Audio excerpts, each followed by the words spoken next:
رسول اللہ صلی اللہ علیہ وآلہ وسلم نے فرمایا، جو شخص وعدے کا پابند نہیں اس کا کوئی دین نہیں۔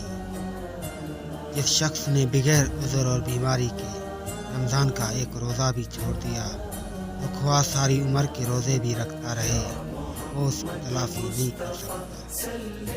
قرآن پڑھا کرو، کیونکہ قرآن شریف قیامت کے دن اپنے پڑھنے والوں کی سفارش کرے گا۔ اے فاطمہ، تمہاری ناراضگی اللہ کی ناراضگی ہے اور تمہاری خوشی اللہ کی خوشی ہے۔